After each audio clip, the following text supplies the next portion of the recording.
Begin at the beginning.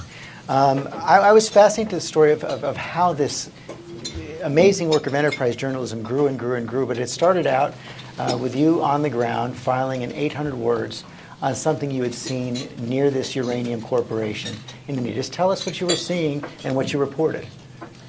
Yes, so Ratim and I began discussing this idea that, as Ratim mentioned in his web interview, that we were discussing these stories.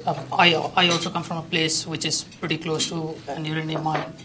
So we were discussing these stories and we thought, why don't we go and check out what is happening there?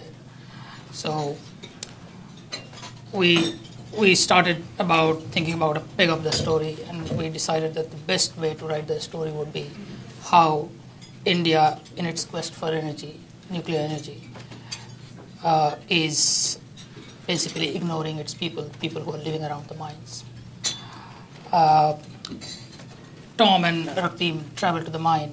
I was here in Delhi, and we together put out the story. It was a very small one, much different from what... Because what was it? You had seen these children living near the mine, with an unusual number of children living near the mine with deformities. What was happening? There is nobody can say that for sure. I mean, because we did our own sampling of the waters there. Different people have done it, but nobody can stick their neck out and say that yes, this is because of uranium testing, this is because of radioactivity. But yes, there is clear evidence there. There is an unusual number of children, even grown-up people, who are deformed. The situation is so bad that people are finding their girls to marry off because nobody wants to marry the girls from that area, thinking that they would not be able to give birth to children. It's so bad. And this is already one of the poorest areas in India. Poorest areas in India. Yes. So we knew about it, and we just wanted to link it to how India is, trying so aggressively to build its nuclear plants, and on the other hand, these are the people who are paying the price for that. And Jonathan, your team in New York, Rajesh files an 800-word piece. It's supposed to go in the Daily Summary. And Ken Wells, who was just up here a moment ago, sees it and realizes almost immediately that there's a lot more here. Ken Wells has a famous line he's used in various meetings when we talk about projects and big stories. He says, there are no shit stories and there are holy shit stories. And I was sitting at my desk, and Bloomberg's a very demanding place. We produce a lot of copy.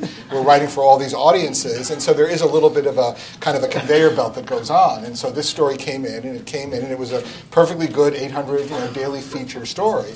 And I remember Ken walking across the newsroom and coming up to me and saying, this is like, there's something here. There's something bigger here. And but so that takes a spark, though, because you could imagine somebody reading this and saying, as good as the work is, oh, this happens all the time over there, kind of a no-shit story. Well, because I think the challenge for these stories, I think especially, for folks who know Asia, as Marcus was saying earlier, in a sense, stories about India can often fall into the category of, that's the way things are in India. Right. It's always been like that. It's the system and so forth. So I think what Ken recognized was not only the victims and that it was kids and that we had pictures, but that there also might be a perpetrator.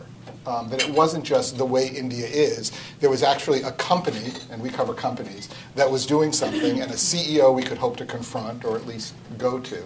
And I think that was, he felt, could give an edge to the story.